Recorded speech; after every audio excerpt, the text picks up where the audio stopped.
Welcome to another episode of the Indiana Hoosiers Roundtable podcast. I am Brandon Brown, joined as always by Todd Golden and Jack Ankony. And all right, fellas. So the last couple of weeks we've been talking about Indiana and the inconsistent play and losing 5 in a row, a couple blowouts in there. Mike Woodson not coming back next year, and dang, look at this schedule coming up. Like, what are they going to do?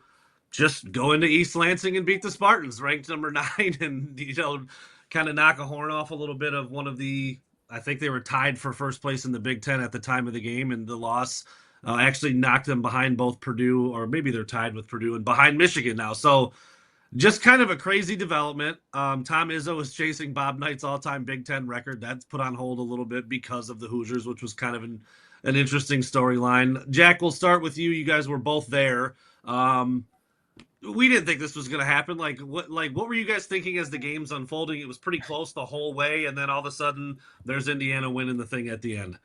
Yeah, I mean, I think at the start of the game, I think Indiana got down like 20-8 pretty early on, and we were sort of like, this is sort of what we expected. But then Indiana throws that zone defense at Michigan State, and Michigan State looked totally out of sorts for, offensively for a large portion of that game.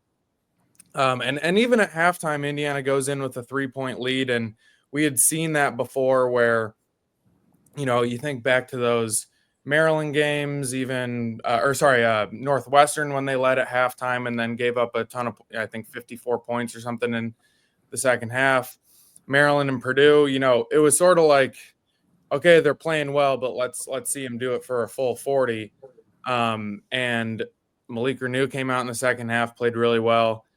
So it was really sort of just a reminder that even when, things are going bad, like this team has some talent and no win in the Big Ten is easy if you look at it from like a Michigan State perspective. So it was definitely surprising. I didn't go into that one thinking that Indiana had a great chance to pull the upset, but obviously credit to them for, continuing to play hard despite everything and getting a win that sort of, I guess, keeps some of their hopes alive this year. Todd, do you feel bad at all now at this point that we all three gave them like zero chance in this one, and then lo and behold, there they are. They pull off an upset win on the road. I don't feel bad about it. I mean, it's what faith would we have had that they've demonstrated any ability to do that? I mean, it was an inspired choice to play zone defense. Michigan State wasn't ready for it. Tom Izzo said that they weren't ready for it after the game. And they did it with 2 bigs on the floor, which gave it some bite. And the 2 bigs worked on the offensive end of the floor too. As long as the spacing is good with 2 bigs, which it was on Tuesday night, it works fine. And, Malik Renew had a big second half. Omer Ballo had a big offensive first half and then was important to that zone when he was in the game.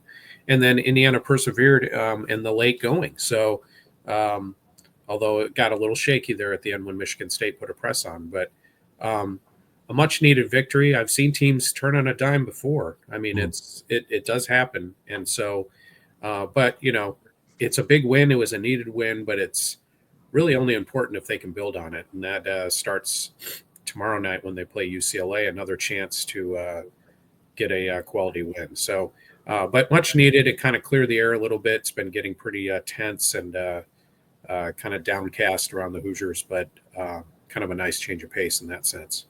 Yeah, that's exactly where I was going to go next. Back to you, Jack. It's a great win. It's a top 10 team on the road. I mean, Michigan State had a lot to play for, certainly. Indiana had been sliding, and now that they know Mike Woodson's not coming back. Like, it just was a very improbable outcome, I think.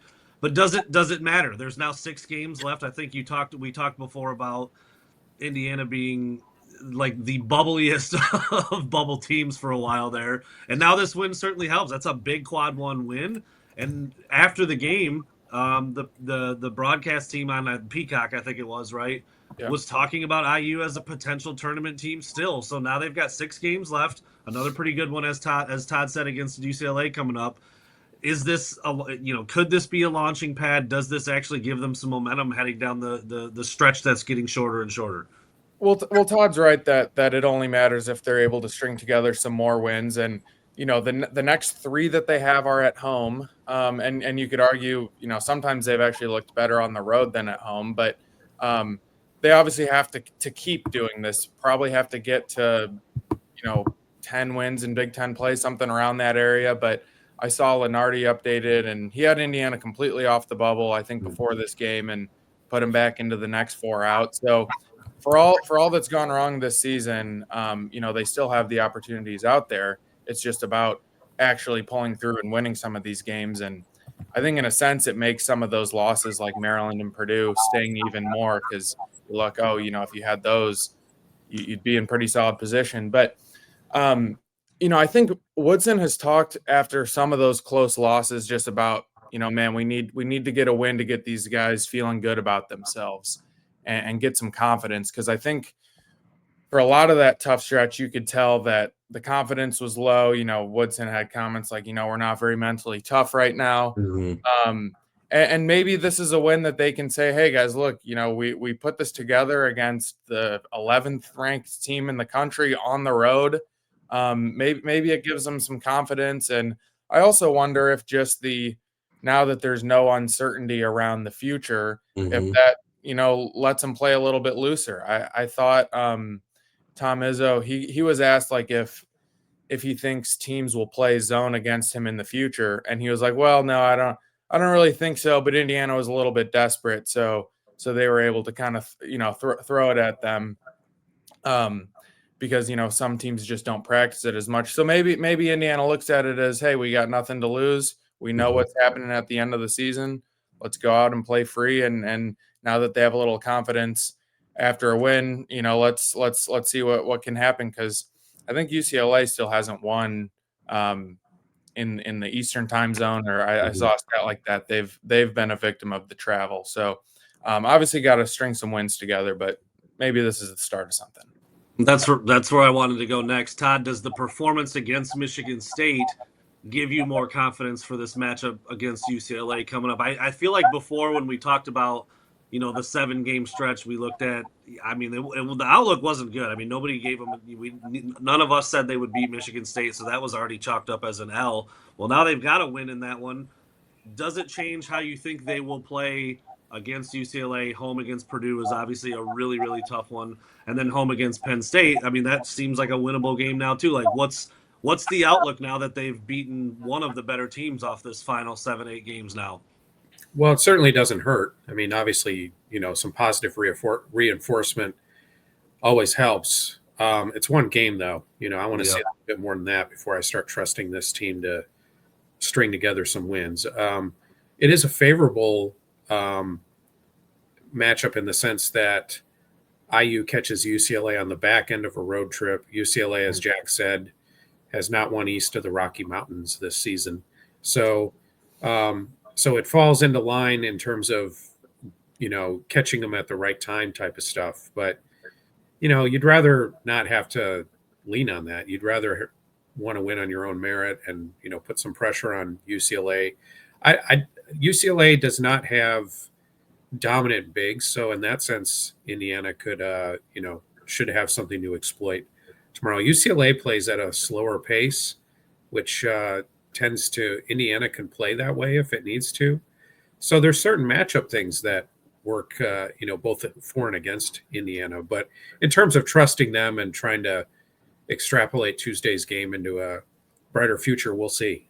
Certainly you'd rather have that than the alternative of a 6-game losing streak and, a lot of ill feeling. But, this team has demonstrated before that it's capable of competing in these games, and then they finally won one on Tuesday. So maybe that makes a difference, but we'll see.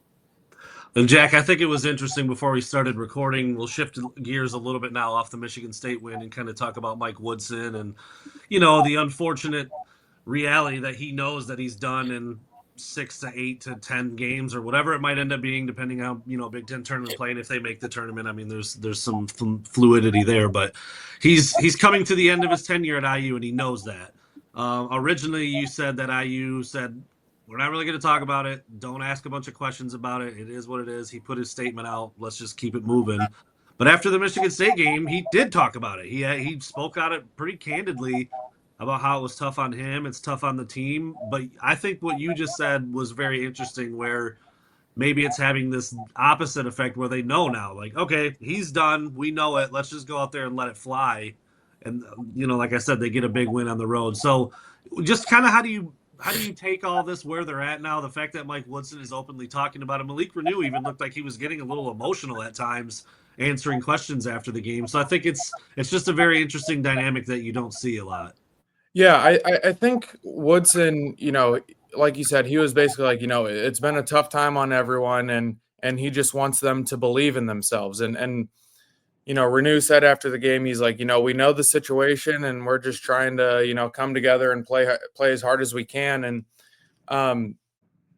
I think from Woodson's standpoint, like, he, it's, some people might scoff when he's like, oh, and we're just trying to get into the Big Ten tournament or trying to get in the NCAA tournament. But that's the only approach they can take, is to go kind of game by game and try to get this done. And I think we maybe talked about this last week, but, from a player standpoint, you still have these opportunities for the seniors to, guys like Trey Galloway and Anthony Leal and possibly even Luke Goody, like, this is their last seasons of college basketball. And, they don't want to just go out quietly, and, they want to keep playing hard. And for other guys that are going to be back either at Indiana or other schools, like, depending on how it all shakes out with the coaching change, you never really know.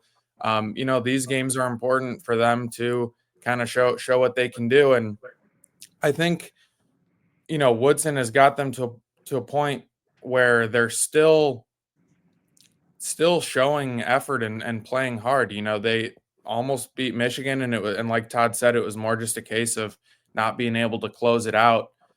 So this team has shown that they can do that. And I think they're sort of just in a position of, like, let's make the most out of what we can in these last couple of games. And maybe they end up falling short because they still got some tough games, but it's not quite as challenging as what they've just gone through.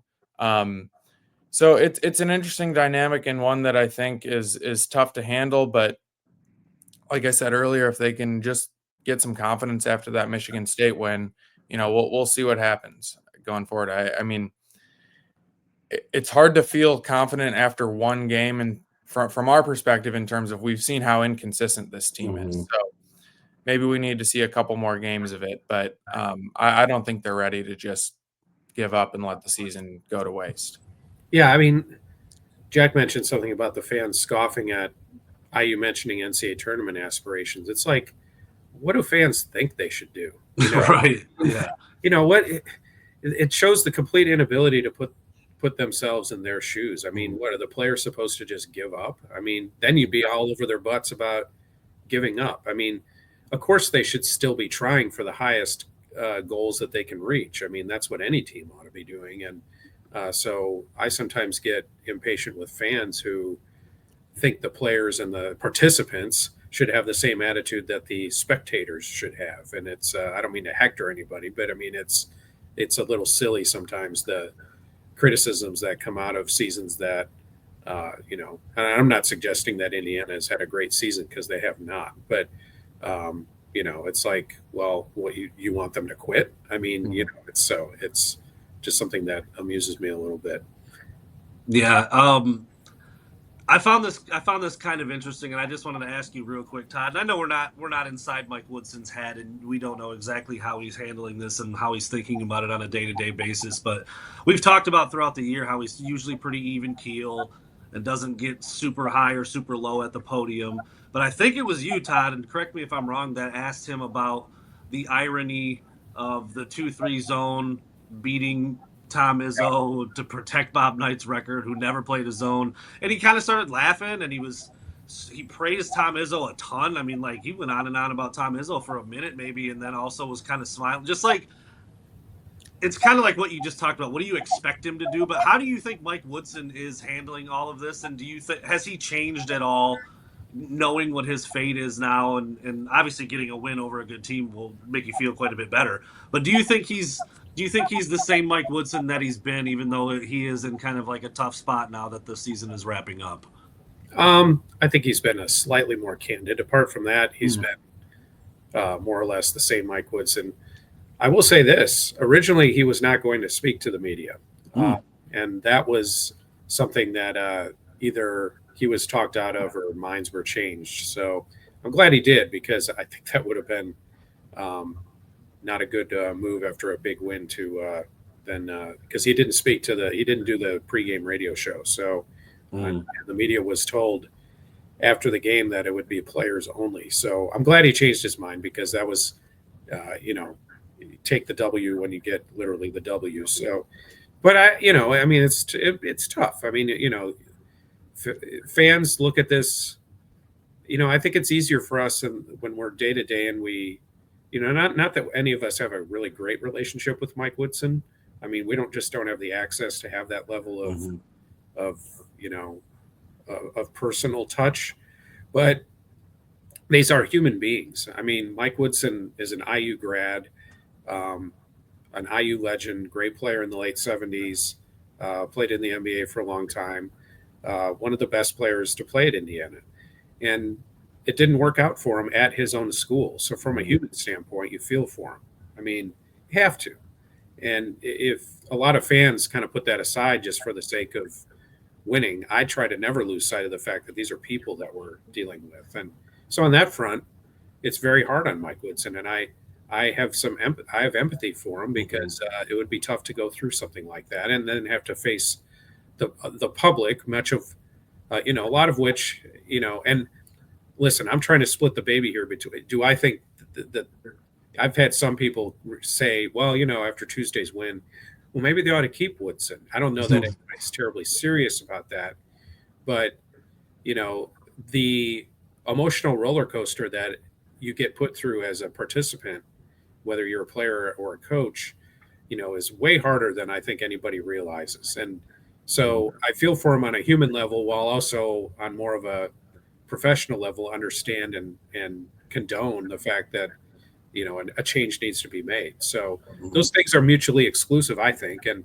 so I feel for him as a person. And, this isn't easy for anybody. But, it's the situation is what it is. And it is time to make a change and see what somebody else can do. Okay, fellas, we're coming up on 18 minutes here. We've got a couple overarching questions we could tackle, or do we want to jump into the player breakdown as we again prepare for the last 6 regular season games? What do you think, fellas? What's the move here? Let's do the players. Okay, Todd, go ahead and get us started. I'm just going to go down at least these first 4 or 5 maybe. Mackenzie Mbako, to this point, thoughts on him and what he needs to do and be for the final 6. Mackenzie Mbako has been, since Malik Renew came back from his injury, has been pretty productive for Indiana in a scoring sense. He was a key on Tuesday night's win. In Big Ten play only, he's averaging 11.8 points per game. But that total is down because he struggled badly in the beginning of January. He's a talented player. He's an enigma. He's a player that drives a lot of fans crazy, and I understand why, because when he's bad, he's really bad. He's not a good defender at all. That's something that hasn't really gotten better during his second year at Indiana. So he's a player that can be confounding, but he does a lot of good things. And he's, he's not a great three-point shooter. He's hitting 26% in Big Ten play, but he's enough of a threat that you have to account for him. He started attacking the basket better over the last couple weeks, which makes a huge difference in terms of how he's defended and how others are defended.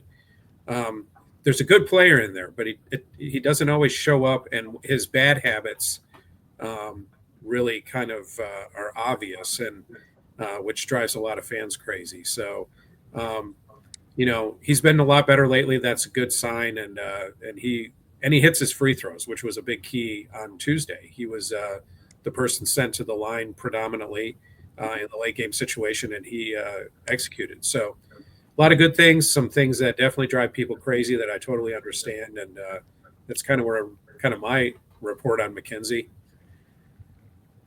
And Jack, I mean, yeah, like anything else? On Mbako, like I said, we'll do maybe 4 or 5 of these guys, not maybe every single player, but um, yeah, Yeah, like Todd said, a little maybe the poster child for Indiana basketball, a little inconsistent, and you get some good and some bad on a night in night out basis. yeah. I mean, I think the thing with him is getting to the point where, we've seen some games where, if he misses the first handful of shots, then you know, he hasn't been able to overcome that and maybe play a bad first half, but then kind of bounce back and play better in the second half. But he's really important for this team. I mean, when you think of just his physical makeup, a guy that's 6'8", 6'9", can shoot threes. I know he's not shooting quite as well this season, but you just watch him and everything about the form and the way he's getting to his shots is good. I mean, that's a tough matchup for a lot of teams to have a guy of that size. Like I think about the Purdue game. For as good as Purdue is, they didn't have a great match for him, and I think he had 24, 25 points in that game. Um, and so he sort of, I think, is someone that raises Indiana's ceiling when he's playing at his best. It's just sort of been hard to like even in Michigan State. I mean, Indiana sort of just leaned on Renew and Ballo because Michigan State couldn't stop him. But Mbako, 1 for 4 from the field, 0 for 3 at the line, and scored 5 at the free throw. Sorry, 0 for 3 from 3 and scored 5 points at the line. Like there are some games when they can go to other guys, but I think for Indiana to sort of be at its best, it takes the best version of Mbako. And Jack, what about Malik Renew? Obviously back from the injury, he was a stud against Michigan State, but I mean, your little write up says maybe not the same player as before the injury, but it's maybe coming together for him down the stretch here. Yeah, I mean, so he got hurt in that Rutgers game and then missed. Indiana went basically 4-2 without him if you include the Rutgers game because he got hurt basically on the second possession. And then when he came back, he had, those games against Northwestern when he only played 11 minutes. That one, he clearly looked like, Woodson, I think, said after the game just wasn't quite back in game shape. Played decent against Maryland, but then like Purdue and Wisconsin, 3 points and 6 points. Only played 8 minutes against Purdue because he was in foul trouble. And that's really been, I think, what's held him back the most. If you look at his career overall is the foul trouble. He's never really been able to consistently get over that. But I think the Michigan State game was really intriguing for him because Indiana just basically, I think Renew had a good quote after the game. He was like, well, the coaches told me that Michigan State doesn't really have a good shot blocker, so to just go straight to the rim. And that's really all it took. He had 16 of his 19 points in the second half.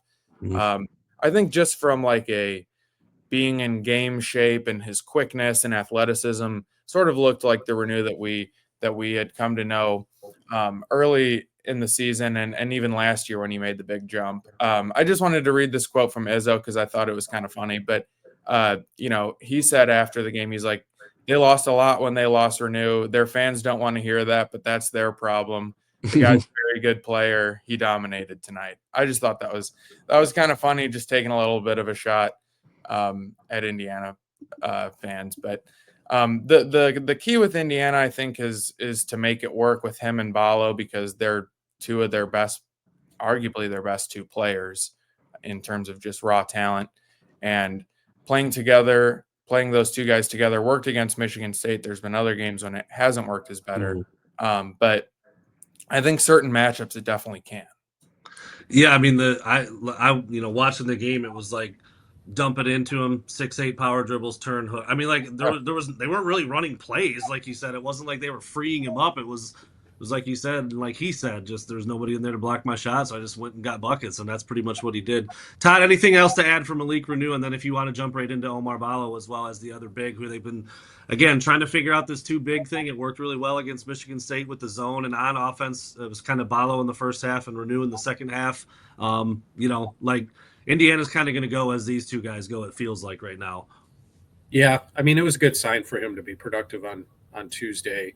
Good sign that he was, getting the ball, attacking the rim, but not in the sense of a post up.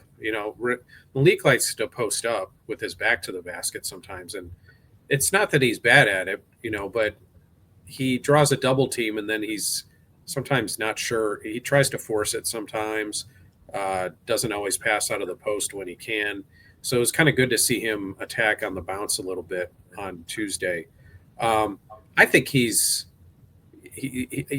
think people need to give him some grace a little bit. He did come back from an injury, and maybe he wasn't the same right away. And it does take time to come back from that stuff. So it was good to see him be productive in the sense that people expect him to be. Izzo said something else that amused me too, that I happened to hear when I came back from doing my Indiana interviews. He was speaking about Renew and his absence, talking about how everybody says next man up. Well, if the next man up was as good as the person ahead of him, he'd be starting, which I thought was refreshing. One of my pet peeves is next man up, because it's an understandable mentality, but it's kind of silly. I'm glad Izzo kind of shot that down. But as Malik is concerned, like I've said before, I think two bigs works fine as long as they're spaced out okay, and that's the key to any two bigs. That's what Michigan does well with their two bigs, different kind of bigs than what Indiana has, in the sense that they can shoot a little bit better from outside. But, I think that's kind of an easy criticism that fans make without really watching the actual way they're spaced very much. And that relates to Omar Ballo too. Ballo was the more dominant big up until Malik went off in the second half. Ballo is who carried him in the first half, and Ballo's been the most consistent player in terms of production out of any of Indiana's players. He leads the Big Ten in field goal percentage. This is in Big Ten games only, at 63%, and in rebounding at 9.9 rebounds per game. He's averaging 14.6 points in Big Ten games. When he doesn't show up, it also shows up pretty badly, and sometimes the fans get on him about that because, they question his effort. But I don't think you can question Omar Ballo's production. He's had a few off games, didn't play well in the two games leading up to Michigan State, but for the most part, he's been the most consistent player they've had on the floor in Big Ten conference play.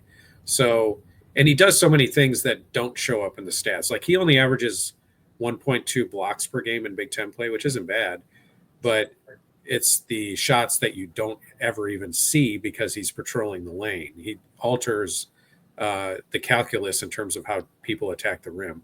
So he's valuable in that sense. And, when his head is right, he's very valuable on the other end of the floor as well.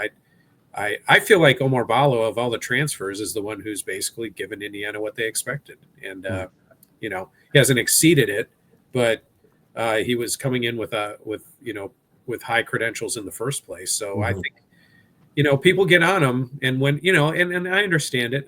Like I said, when he's not at his best, it seems pretty obvious, but he's been good more than bad. And I think, I think for the most part, he's been exactly what Indiana asked for. Yeah, I think the thing with Ballo is he's really good at what he's really good at. Oh, it sounds kind of silly to say, but like when he catches it on either lobs or situations when he can just catch it and immediately go up and get position on guys, he's really tough to stop just with how big he is. And it's sort of the same way on defense. And I sort of wonder if, like, I think he's been exactly what Indiana has expected when they got him. He's not a guy that's going to shoot threes or be super versatile. So I almost wonder if the guys that he replaces, when you think of like Hillel Ware last year, who could step out and knock down some shots, or Trace Jackson Davis, who could handle the ball, and Indiana almost used him as like a point forward in some cases. Like, Ballo's not that guy. He's not as versatile, but you could argue that he's in some cases even more difficult to stop in the right situations. And I think for Indiana, it's about giving him those right opportunities, and maybe not asking him to do, what he's not good at. And I'm not suggesting Woodson has tried to turn him into a 3-point shooter or some, handle the ball a lot. But I think when you can use him, in the right situations and just let him use his size, I mean, he's one of the better bigs in the Big Ten. Jack will. Oh, go ahead. Yeah, no, I was just ending my thought. Just Big Ten and the country. I don't want to shortchange him either. Yeah. I did want to add on Ballo because I should have said this originally. One thing he does that I think is a little bit underrated, he does see the floor pretty well. He's a good passing center. And, he's not Nikola Jokic or anything, but he does, he'll have every now and then he'll have a pretty high assist game. And, not to the point like Jack was saying, like Trace Jackson Davis could put the ball on the floor and all that. Omar Ballo can't do that. But they use him as kind of a pivot in the middle to facilitate offense. And it works pretty well when he's able to do that. Well, Jack, I was going to stick with you. Your short note on Miles Rice, very inconsistent. Some games he goes off, some games he barely scores, and it's when you have it's funny when you have 3 or 4 guys that you could say the same kinds of things about, like, yeah, kind of inconsistent. Like, that's how you get the outcomes that you get for the whole season and for the whole team. So, thoughts on Miles Rice and what he's been and maybe what he needs to be down the stretch. Yeah, well, just sort of a stat to illustrate that inconsistency. He's got 9 games with 16 or more points and 9 games with 6 or fewer. So it's sort of been tough to know on a game by game basis what you're going to get from him. And I think I'm not putting it all on him for the reason that Indiana has underwhelmed. I don't want to suggest that at all, but he was a big reason that Indiana, the guard play last year was just not good enough. And so they went out and got Rice in the portal, and he's had some great moments. He's had some games when he's led Indiana, but there's just other times when he's either turning it over too much or he's not a very good defender. I think he gets beat off the dribble kind of a lot, but you see the flashes when he uses his quickness. And I do think he can put pressure on defenses in ways that not many other players on Indiana, if anyone, can, just with his speed and things like that. Woodson hasn't been afraid to bench him either. I mean, he didn't play in the second half against Michigan. But sort of like I said with Mbako, I think for Indiana to really make a run at this one, they need the best version of Miles Rice, or even just a good version of Miles Rice, which we've seen fairly often this season. It's just been the games where either his shot isn't falling or he's trying to force it too much, or he's turning it over, that then Indiana has to go to, a guy like either Anthony Leal, who doesn't have the same offensive ceiling but is a better defender, and it just sort of kind of throws that out of whack. But I don't think Indiana can give up on Miles Rice, and if they can get a confident version of him, maybe they can make a run here. Todd, finishing thoughts on Miles Rice? Yeah, I think Jack said it all. I mean, he's, he has capability. He doesn't always show it. He's very brave in driving the rim, sometimes too brave for his own good, probably forces it at times. I had a thought about Miles Rice. I mean, maybe he's to some degree, going through that slump. I don't want to call it a sophomore slump, but, players who play regularly, when they get adjusted to, can sometimes struggle. I wonder if that's part of it. Big Ten, once you get into conference play, no matter what conference you're talking about, the scouting is so much better. Coaches are more knowledgeable. They see more film on you. Maybe that's part of it. But Indiana needs a good Miles Rice. I mean, they need, somebody who can attack the basket off the dribble. He's the best player on Indiana, among the guards who can consistently do that. They need his free throw shooting, although it's dropped a little bit lately. And they just need him to be active and disruptive and in a way that is productive for them. So, hopefully Tuesday's game is big for him. I mean, he had his moments, and he was a contributor to that victory. So that's good for him, and it'll be good for Indiana if he can build on it. Well, the last guy I would like to talk about just for a minute in depth, and we can kind of run through the last small handful before we get out of here, is Luke Goody. Been a starter, come off the bench, one of the better shooters in the Big Ten. Todd, thoughts on his role? It has obviously changed over the course of the season, but he's a guy who can get hot. I'm probably one of the like I said, more dangerous shooters in the conference. So, yeah, just thoughts on him and what his role needs to be as they finish out the year. Well, Luke Goody I think he's slipped in terms of attempts. He had been leading the Big Ten in Big Ten games in 3-point percentage. He's currently at 47.9. He doesn't show on their list now, so I presume he dropped below their threshold for attempts. But nonetheless, he's been streaky. I mean, he does have his games where, and most shooters do, where he's just not a factor. But he's hustled sometimes to the point of overdoing it. He gets himself into foul trouble a little bit too, with fouls that are just born out of being a little bit too aggressive. But he's I guess if I put Ballo in the transfers who've given Indiana what they expected, I could put Luke Goody in that category too. They just wanted a shooter, and he's 47%. You can't argue with that. Mm-hmm. Yeah, I think the other thing with Goody too, obviously his shooting is the most valuable. I think it's been good just to have a veteran, someone who won a lot of games at Illinois and can have some leadership for this team. I think he very quickly, even though this is only his first year at Indiana, kind of stepped into that role of, this is how we need to get things done. You see him on the court all the time talking and kind of directing guys in the huddle. So I think Todd's right. I think he's been pretty much just what Indiana wanted when they got him. All right, boys. Well, Jack, you listed several of the other players. I mean, pretty much, I think almost the whole roster on here. Bryson Tucker, Anthony Leal, Trey Galloway, a couple other guys who have been hurt. Anybody else, to talk about real quick as we kind of put a bow on looking at this roster down the stretch here?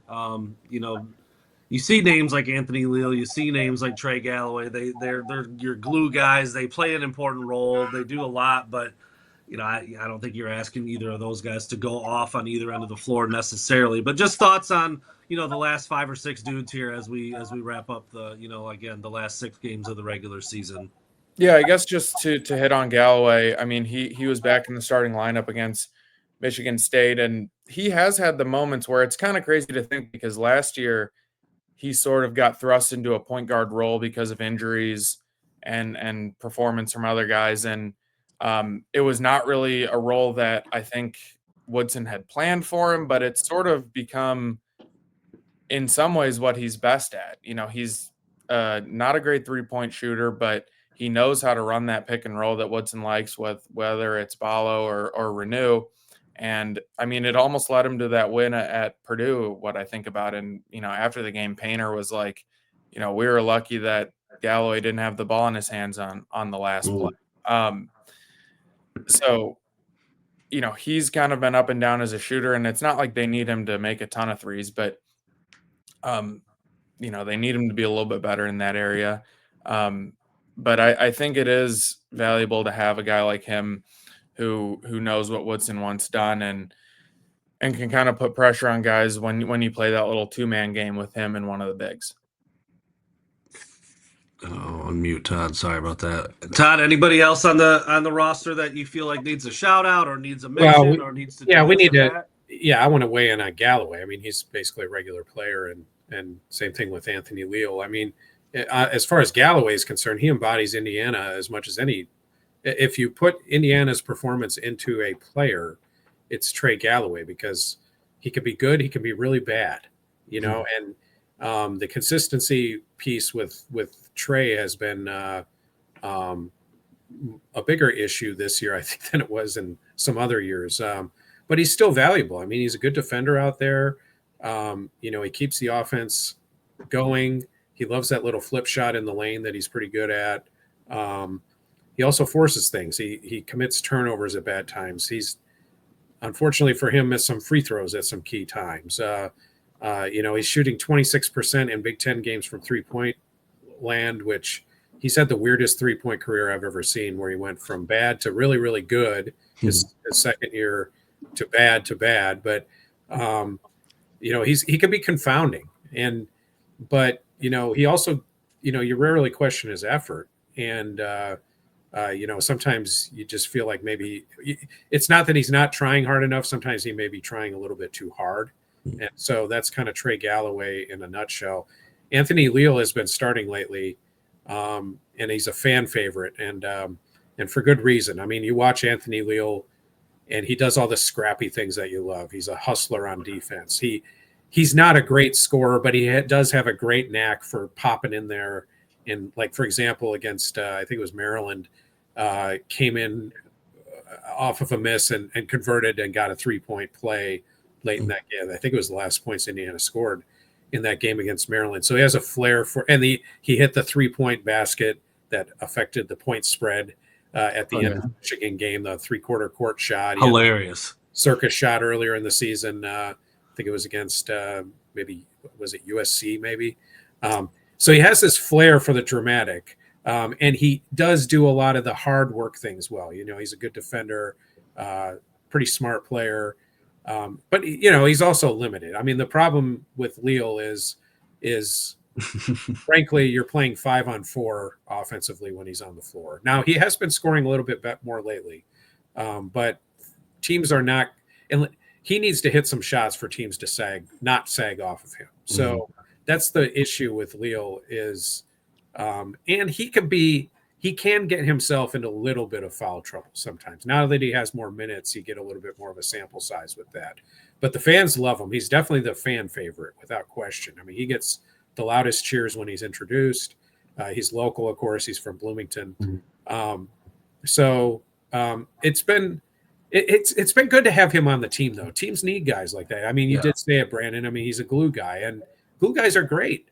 You got to have glue guys, and so in that sense, he still deserves. I mean, and it's not like they fall off other than his scoring when he's on the floor. So I think he's earned his role as a starter, and has, for the most part, given Indiana what they want. As far as any other players, I mean, Bryson Tucker's been in the rotation lately. Actually was one of the few players who had a good game up at Wisconsin last week. But he's a freshman. He's kind of figuring it out. The player who we haven't mentioned, who hasn't been playing lately, that is a bit of unfortunately hasn't lived up to his expectation, is Kaden Carlisle. I mean, he's only averaging 4.8 points in Big Ten games, and we haven't seen him play in quite a while. I mean, he was injured briefly, but he doesn't. We'll see. So that's one transfer that has not worked out the way they intended. So, yeah, Carlisle hasn't played since the Maryland game, so he's missed the last 4. And I know Woodson, I think before the Purdue game, he said that Carlisle had the flu, and he didn't travel to Purdue, but he's been there the last few games, so he probably got out of the rotation because of the illness, and then there really hasn't been, both because of his play and only shooting 29% this season, and then also just the way that Galloway and Leal have been kind of more steady for Indiana, and then obviously Miles Rice. Woodson probably feels that he can't risk it at this point of the season, but I'd be surprised if he just didn't play the rest of the year. But he's probably been the biggest disappointment of the transfers, and I don't know if he'll have that much of a role kind of going forward.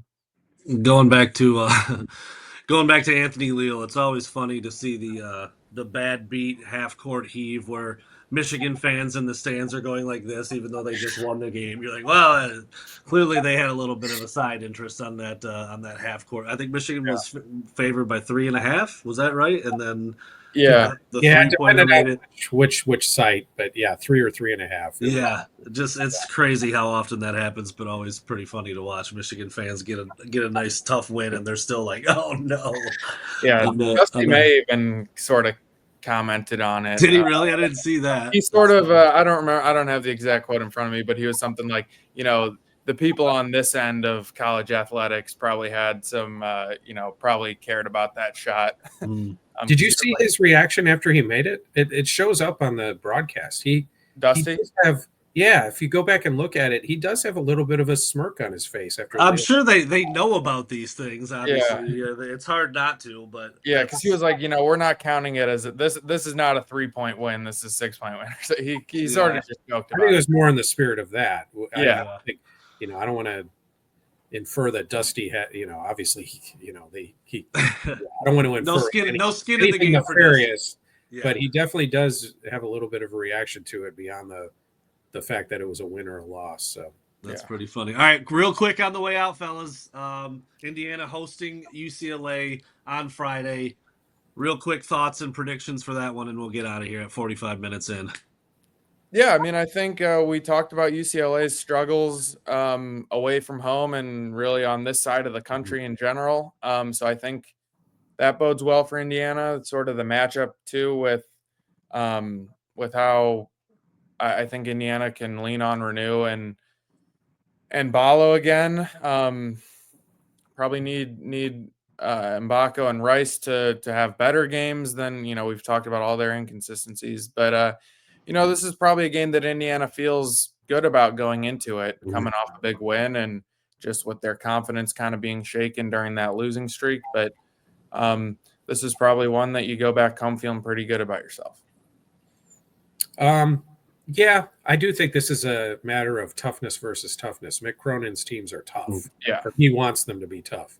And UCLA for the last month or so has passed that test. They lost at Illinois the other night. That's no big sin in that. I mean, a lot of teams lose at Illinois. And as we've both mentioned, they have not been good when they've traveled to the traditional Big Ten sites. But you don't want to count on that too much. Indiana has not been consistent at home this year. They've been competitive at home, but not consistent. So it's an important win. But what's funny about it is that if Indiana beats UCLA, they lose in a sense because UCLA is right at number 25 in the net right now. That's the last ranking that gets you a quad one win at home. Indiana beats them, they probably drop out of a quad one win.